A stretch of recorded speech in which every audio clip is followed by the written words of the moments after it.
So ayan mga ka-row house, dito kami ngayon. Wala kasing pasok eh. Lakas ng ulan, araw ng Lunes.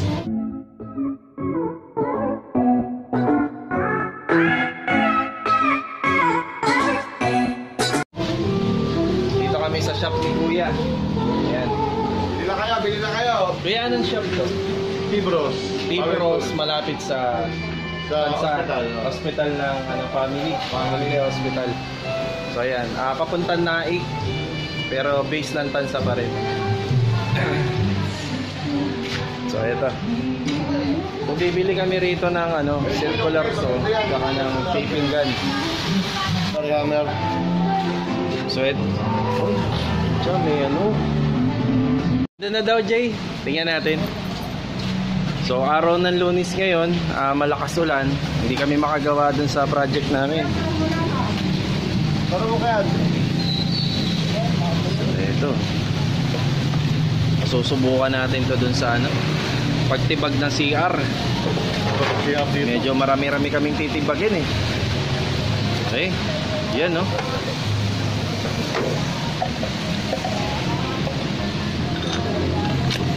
Kuya, paano ang warranty nito? 6 months. 6 months warranty. Ayan, binigyan tayo ni Kuya ng 6 months warranty. 7 days, 10. Ay, hammer niya. Susubukan niya to.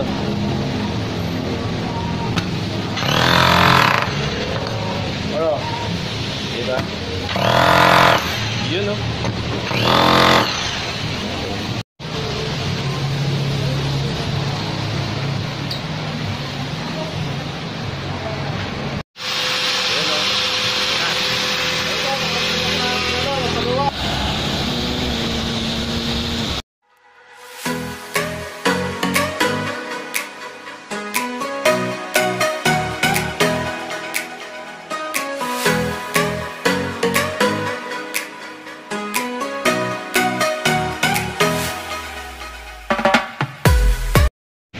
So siya nga pala, bumili na rin kami rito ng pampintura. Tag-ulan kasi, just in case na umuulan, pwede kami magtrabaho dyan sa loob ng unit. So ayan, pauwi na tayo. Woo! So ayan, tanghalian muna tayo mga ka-row house. So yan daming pagpipilian. Ayun. Sarap. Bili na rin tayo ng bigas. Tapos na eh. So siya nga pala, nung umalis kami, nung mga kasama ko, yung mga naiwan dito, tinabas na to. Ito pala yung gagamitin natin sa polycarbonate. Itong mga to. So i-welding na lang to. After ma-weldingan, pipinturahan kagad. So yun.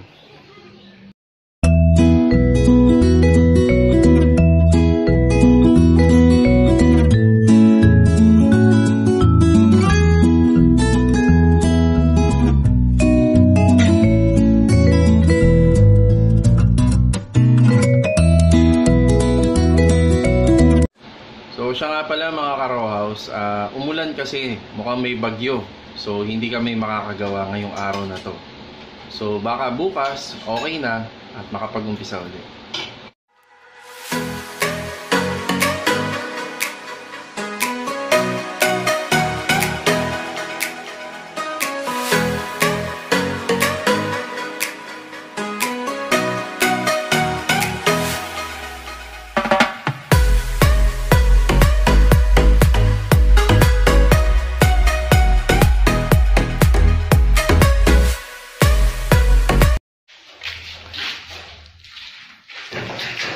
So ito, ano na kami rito, nagle-layout na kami ng para sa training na ceiling. So ito yung outlet na isa, yung outlet na isa para dyan sa countertop. Tapos dito kinuha yung mga linya na yan. Ito yung isa sa taas. Tapos dito yung switch, isa dyan. Tapos isa yung dito sa kabilang side. So ayan. Okay. Okay lang.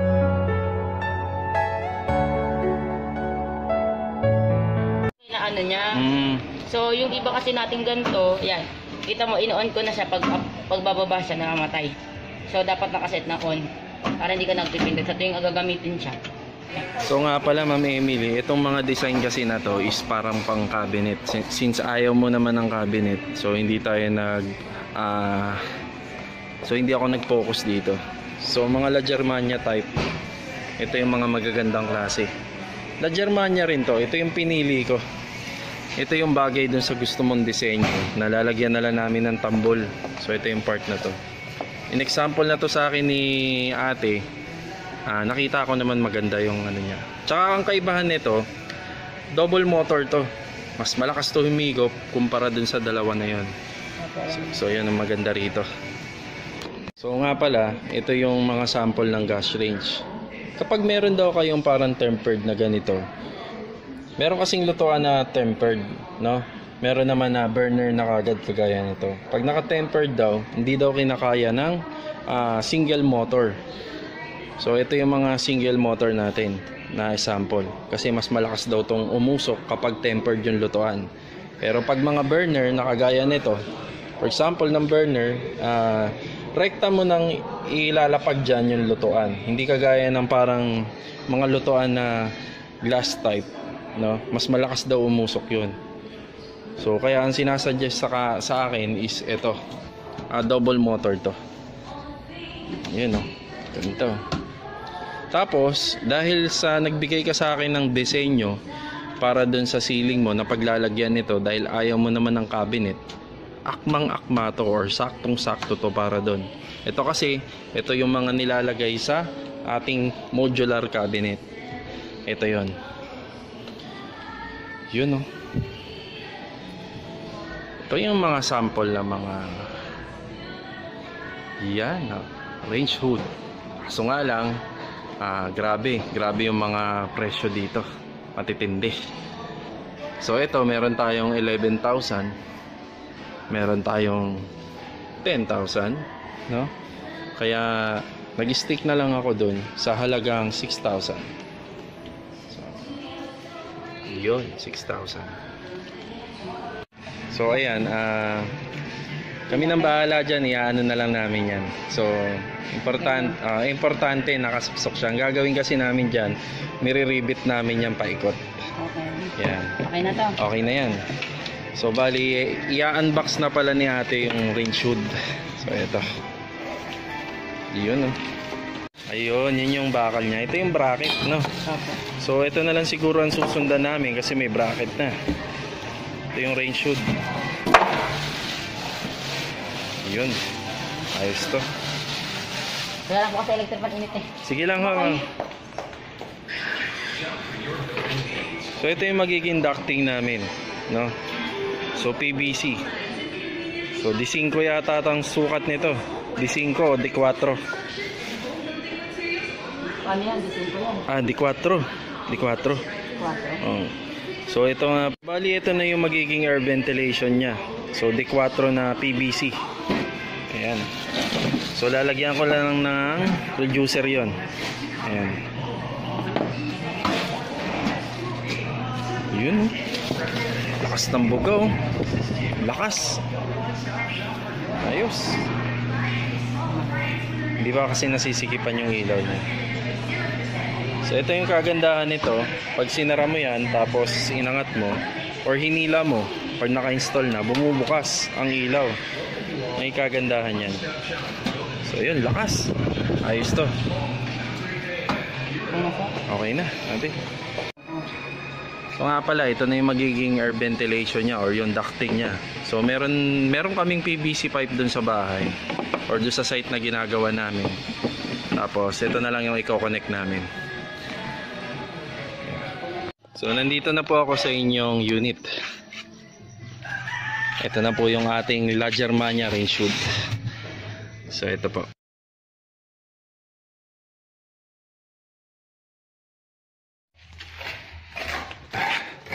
Tapos inuumpisa na pala rito yung plastering na magkabilang wall.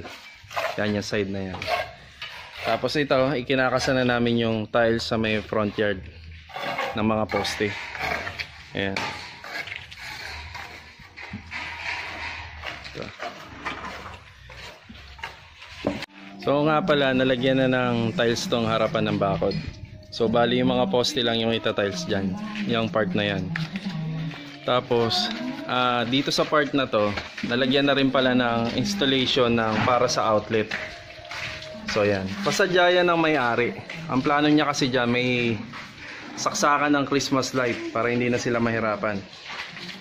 Tapos dito sa part na to, naiangat na namin ng 100 cm simula sa floor. Ang plano niya dito kasi, ilalagay niya dyan yung kanyang automatic na washing machine. Ayan.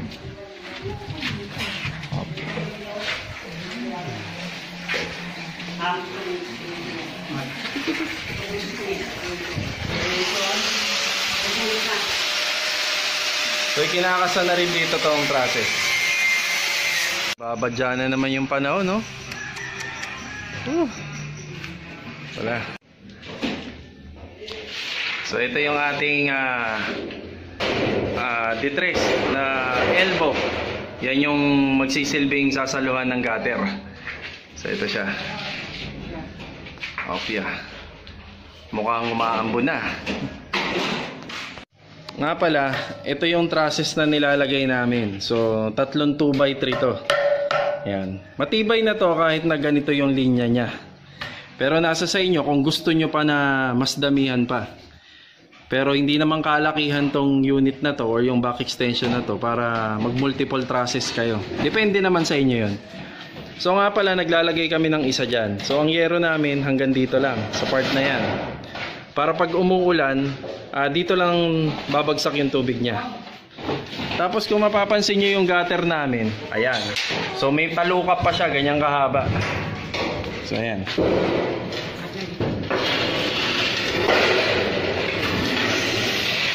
Okay. So yung talukap niya na yan, sasandal yan dito. Yun. Ayan, nakikita nyo yan.